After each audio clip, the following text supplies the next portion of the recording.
Ya, memang petani nelayan tidak punya nomor telepon gubernur, tidak punya nomor telepon wali kota, bupati, apalagi presiden. Tapi kalau pengusaha besar punya nomor telepon, gampang minta sesuatu.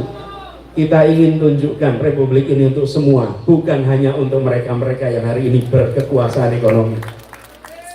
Kenapa bagi yang besar dibuat kemudahan, sementara yang kecil dibuat kesulitan?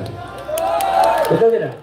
Yang kecil ini yang harus ditingkatkan, yang kecil ini harus dimajukan, yang kecil yang harus diberi kesempatan. Dan siapa yang membela kalau bukan negara? Negara harus hadir bagi mereka yang... Pak Anies Baswedan menjadi presiden. Pak Anies Baswedan menjadi. Alhamdulillah, semoga doa para kiai yang kita amini akan dikabulkan oleh Allah Subhanahu wa taala. Terima kasih.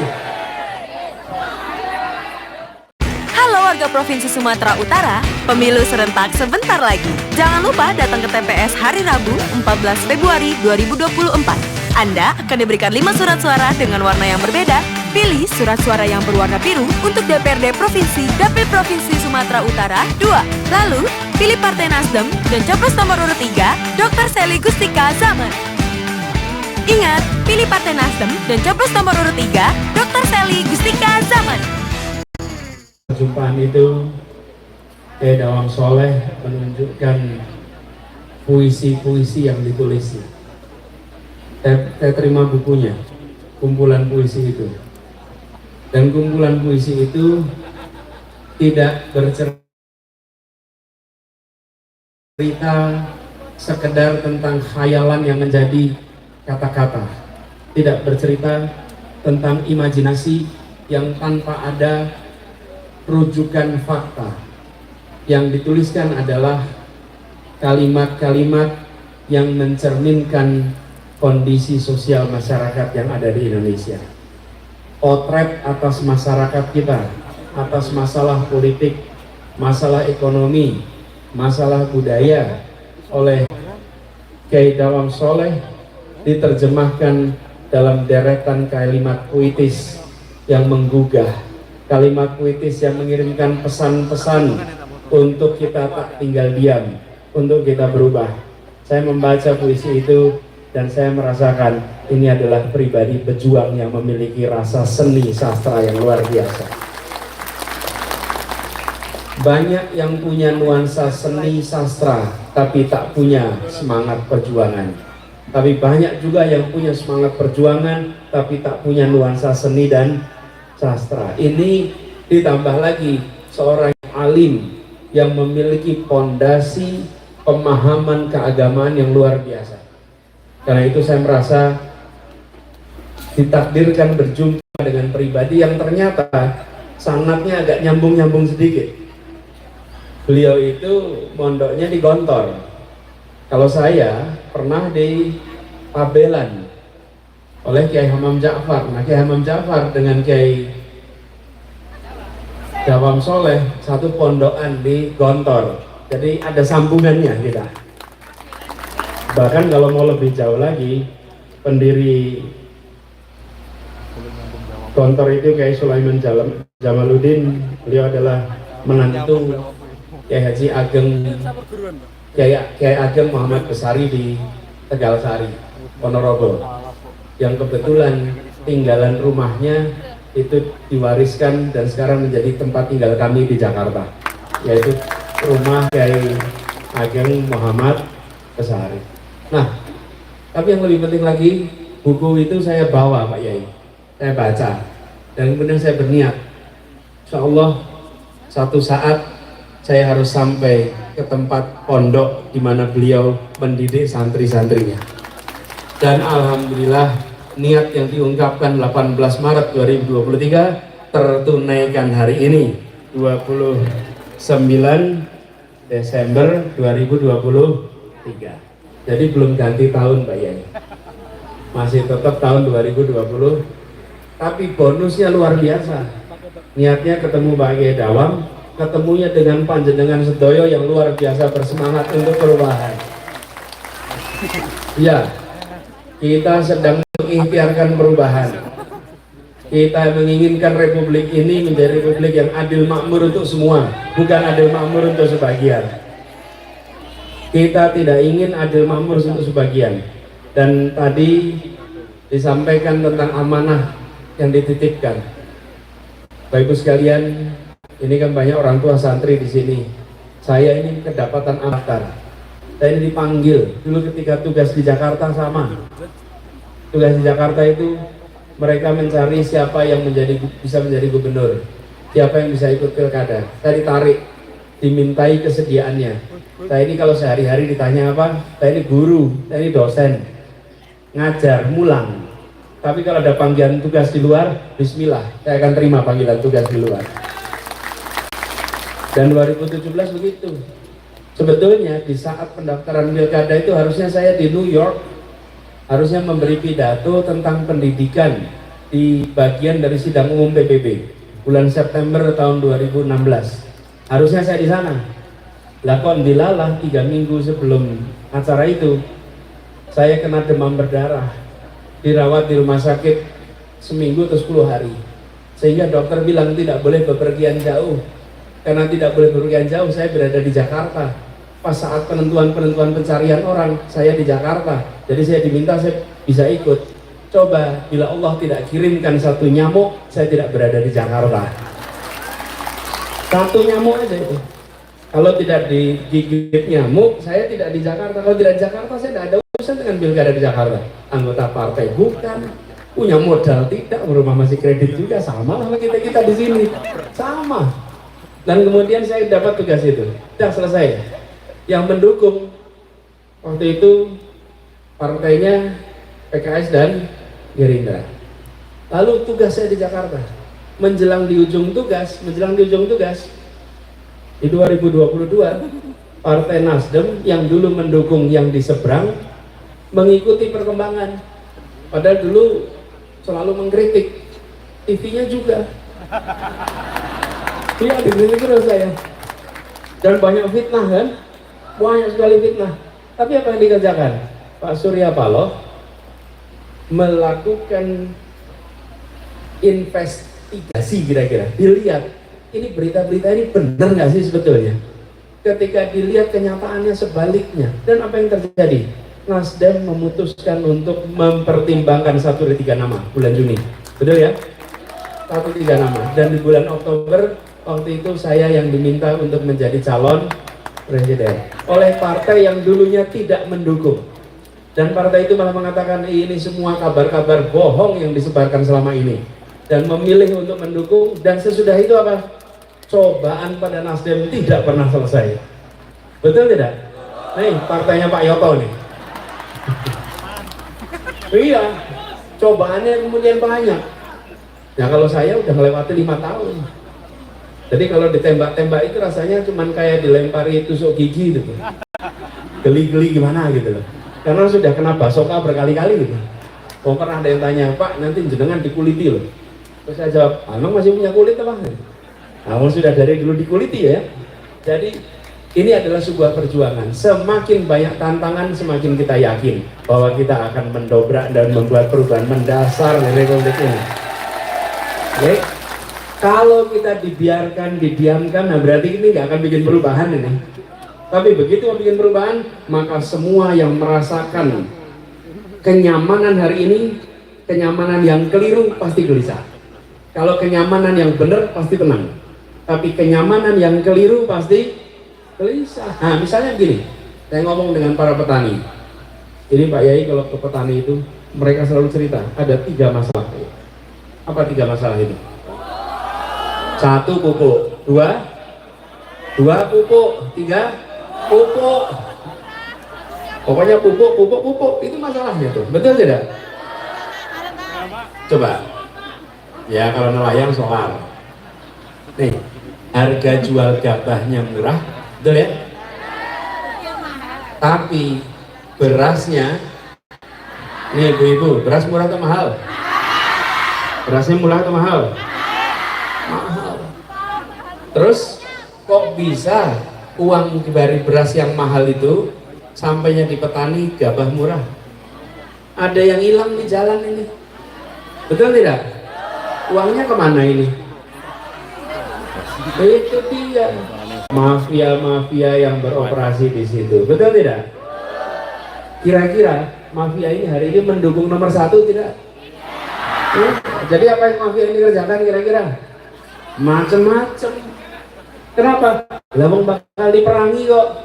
Tapi apakah mafia itu perlu kita diamkan? Perlu dibiarkan? Bismillah, kita akan perangi semuanya sama-sama.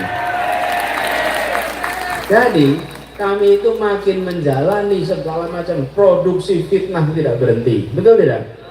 Apakah kita kendor? Malah jalan terus, malah yakin insya Allah ini adalah jalan untuk melakukan perubahan, menghadirkan adil makmur bagi semua. Nah, sekarang di dalam perjuangan ini kami bersyukur bertemu dengan begitu banyak orang-orang ikhlas.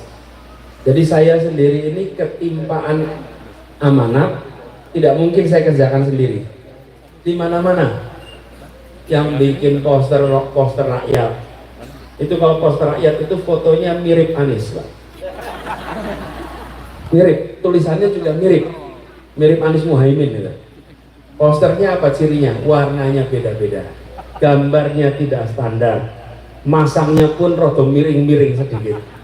Kalau itu dikerjakan oleh vendor, gambarnya bagus, cetakannya rapi, penampilannya kuat kokoh, dipasangnya ukurannya sama di mana-mana, betul tidak? Nah, kalau itu berarti vendor itu. Tapi kalau yang gerakan rakyat beda sekali. Apa yang terjadi? Ini adalah ikhtiar perubahan dari rakyat kebanyakan yang kita kerjakan sama-sama untuk Indonesia yang adil makmur nanti. Jadi saya memang dapat tugas pegang mikrofon sebagai calon. Saya dan Gus Imin itu pegang mikrofon di depan, tapi yang menentukan berhasilnya acara itu bukan yang pegang mikrofon, Ibu Bapak.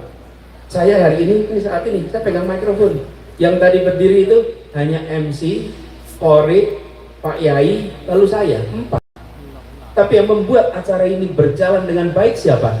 Orang-orang yang masang tenda dari mulai kemarin, orang-orang yang masang kursi yang dari kemarin, orang-orang yang masang panggung, yang menyiapkan sound system. Ini semua bisa mendengarkan kalimat-kalimat dari kami, bukan karena hebatnya penutur, tapi karena hebatnya orang sound system yang tidak terlihat wajahnya di belakang sana. Betul tidak? Nah, itu begitu operator sound system mematikan amplifiernya, cepat, rampung Bapak Ibu. Selesai langsung, tidak ada artinya. Saya memang bertugas pegang mikrofon, tapi yang membuat perjuangan perubahan ini tak di seluruh wilayah Indonesia. Orang-orang yang bergerak di masyarakat yang menjangkau semua, mereka lah yang mendorong perubahan. Jadi kalau bikin perubahan, kita harus kerjakan sama-sama. Insya Allah yang berada di tempat ini adalah orang-orang yang mengikhtiarkan perubahan. Dan perubahan itu memang kita mengikhtiarkan untuk Indonesia lebih adil. Contoh nih, pernah dengar omnibus? Apa?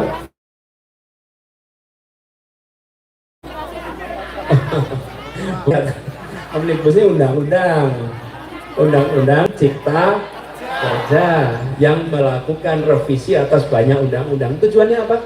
Memudahkan kegiatan usaha. Nah, di situ ya. Memang betul harus dikoreksi. Nanti kita koreksi sama-sama. Tapi coba ketemu petani, nelayan. Apa yang dikatakan nelayan? Pak, ngurus izin susahnya setengah mati. Ada izin yang ngurus di kabupaten, ada ngurus di provinsi, ada ngurus di pusat. Belum tentu bisa cepat beres. Repot yang setengah mati. Pertanyaan saya, kenapa bagi yang besar dibuat kemudahan, sementara yang kecil dibuat kesulitan? Betul tidak?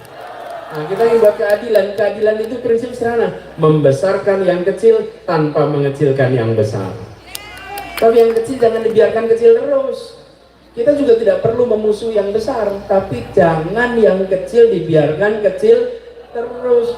Justru yang kecil ini yang harus ditingkatkan, yang kecil ini harus dimajukan, yang kecil yang harus diberi kesempatan. Dan siapa yang membela kalau bukan negara? Negara harus hadir bagi mereka yang kecil. Bukan malah sebaliknya.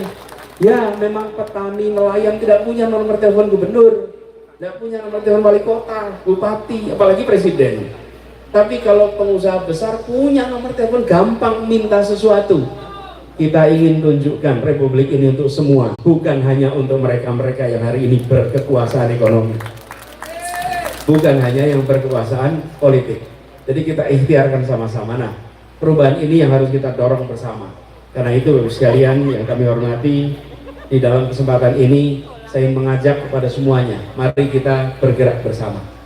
Insya Allah nanti di Lamongan, Bojonegoro juga, dan wilayah sekitarnya, Tuban, mudah-mudahan kita bisa lebih memperkuat barisan perubahan. Ini saya tadi terlewat belum menyebut, di sebelah kami ini ada juga Pak Irwan. Pak Irwan ini adalah Ketua PKS Jawa Timur. Pak Irwan sepi, tertib. Dan tadi disampaikan sekalian soal amanah. Amanah yang diwujudkan kewenangan. Perubahan tanpa kewenangan tidak terjadi. Kami beri cerita. Dulu di Jakarta ada satu tempat namanya Alexis. Tahu ya Alexis ya?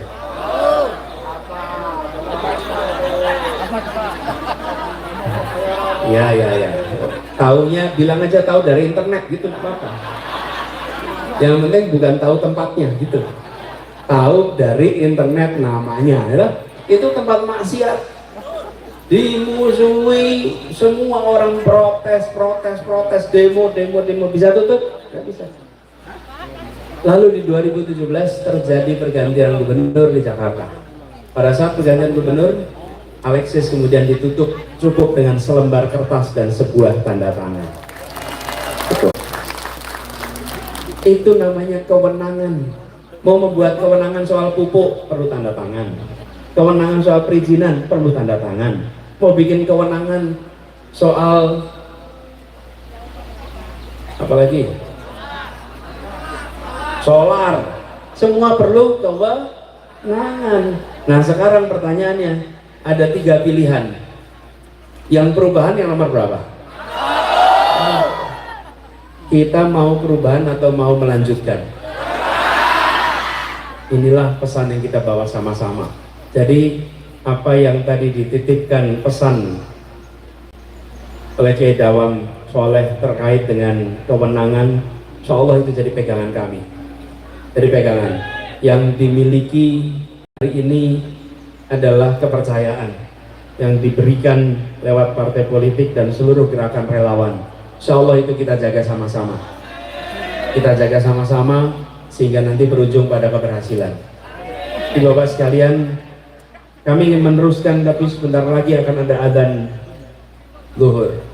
Jadi kita dibatasi oleh waktu adzan zuhur. Saya ingin sampaikan kepada Pak Yai rasa syukur dan rasa terima kasih. Sebuah sambutan yang melampaui perkiraan, bahwa niatnya silaturahmi dan sambutannya luar biasa seperti ini. Insya Allah Pak Yai ini menjadi peneguh bahwa dari Lamongan semangat yang dimiliki Pak Yai tadi menular ke seluruh Jawa Timur. Dari Jawa Timur nanti menular ke seluruh Indonesia. Dan insya Allah pesan yang tadi dititipkan akan kita pegang dengan sebaik-baiknya. Kami ingin menjadi tuan rumah di negeri kita sendiri. Kita ingin agar rakyat kita mendapatkan pekerjaan tidak dikalahkan oleh tenaga kerja asing di tanah kita sendiri. Dan itu semua membutuhkan kewenangan, membutuhkan ikhtiar perubahan. Insya Allah usaha kita mendapatkan ridho dari Allah. Kalau sudah dapat ridhonya, urusan besar pun terasa ringan. Tapi kalau tidak dapat ridhonya, urusan kecil pun terasa berat. Insya Allah kita didekatkan dengan ridho, dan semua yang bekerja memang bekerja tak dibayar. Relawan itu bekerja tak dibayar bukan karena tak bernilai, tapi tidak dibayar karena tak ternilai harganya. Nggak bisa dinilai. Karena itulah kenapa mereka semua bekerja dengan sepenuh hati. Tapi itu juga yang membuat kami merasa makin yakin ini adalah gerakan perubahan dengan idealisme dari rakyat kebanyakan. Insya Allah ikhtiar ini diberikan kemudahan Ibu sekalian. Sekali lagi saya ingin sampaikan terima kasih. Terima kasih pada semua yang hadir. Kalau saya boleh ngecek sebentar, yang hadir dari luar Lamongan, acungkan tangan. Luar Lamongan. Ya, ya Aceh juga luar Lamongan. Ya. Ada Bojonegoro, ada Bojonegoro. Saya pernah gitu Pak, saya mana Kalimantan. Kapan? Dulu lahirnya di sana Pak. Ah, udah lama kalau itu. Saya yang kemarin itu loh. Oke, yang dari Lamongan, acungkan tangan sekarang. Terima kasih. Titip salam buat warga semua. Salam untuk keluarga, ya. Sampaikan kepada semua. Kita menjemput takdir untuk perubahan bagi Indonesia dan makmur. Terima kasih. Kurang lebih mohon dimaafkan. Billahi taufik wa hidayah. Oh ya, sebelum diakhiri ada usulan. Kita akhiri dengan salawat asgil ya. Allahumma sholli ala sayyidina Muhammad wa azlili zalimin bi zalimin. Keras. Allahumma sholli ala sayyidina Muhammad wa azlili zalimin bi zalimin wa akhrijna min bainihim salimin wa ala alihi wa sahbihi ajmain. Semoga orang-orang dolim itu disibukkan satu sama lain. Semoga ikhtiar kita diberikan kemudahan untuk mencapainya. Dan semoga orang-orang ikhlas yang bekerja di sini diberikan perlindungan, dijauhkan dari fitnah, dilipat gandakan kemudahannya. Dan insya Allah ikhtiar kita mendapatkan hasil yang diridhai Allah. Rabbana atina fid dunya hasanah wa fil akhirati hasanah wa qina adzabannar. Subhanaka rabbil izzati amma yasifun wa salamun alal mursalin walhamdulillahi rabbil alamin. Billahi taufiq wa hidayah. Nasrun minallah wa fathun qarib. Assalamualaikum warahmatullahi wabarakatuh.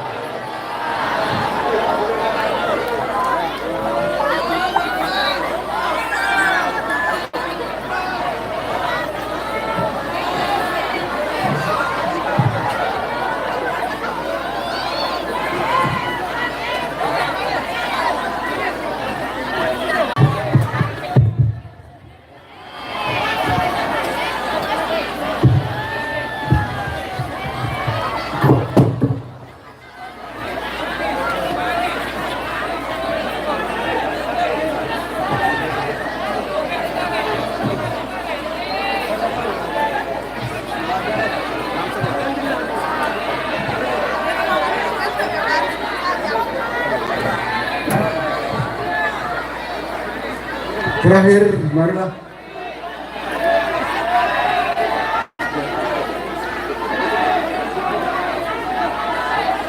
Terima kasih kami sampaikan kepada para hadirin yang baru hadir menyaksikan sang pelopor perubahan. Kita sekali lagi hal, pelopor perubahan. Pelopor perubahan.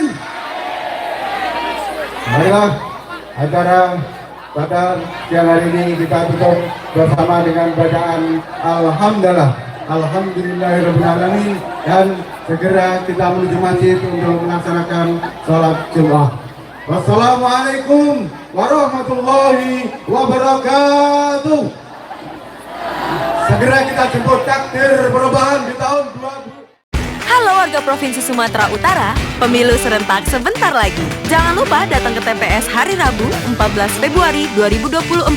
Anda akan diberikan 5 surat suara dengan warna yang berbeda. Pilih surat suara yang berwarna biru untuk DPRD Provinsi Dapil Provinsi Sumatera Utara 2. Lalu, pilih Partai Nasdem dan capres nomor urut 3, Dr. Sely Gustika Zaman. Ingat, pilih Partai Nasdem dan capres nomor urut 3, Dr. Sely Gustika Zaman. Halo warga Provinsi Sumatera Utara, pemilu serentak sebentar lagi. Jangan lupa datang ke TPS hari Rabu 14 Februari 2024. Anda akan diberikan 5 surat suara dengan warna yang berbeda. Pilih surat suara yang berwarna biru untuk DPRD Provinsi Dapil Provinsi Sumatera Utara 2. Lalu, pilih Partai Nasdem dan capres nomor urut 3, Dr. Sely Gustika Zaman. Ingat, pilih Partai Nasdem dan capres nomor urut 3, Dr. Sely Gustika Zaman. Halo warga Provinsi Sumatera Utara, pemilu serentak sebentar lagi. Jangan lupa datang ke TPS hari Rabu 14 Februari 2020.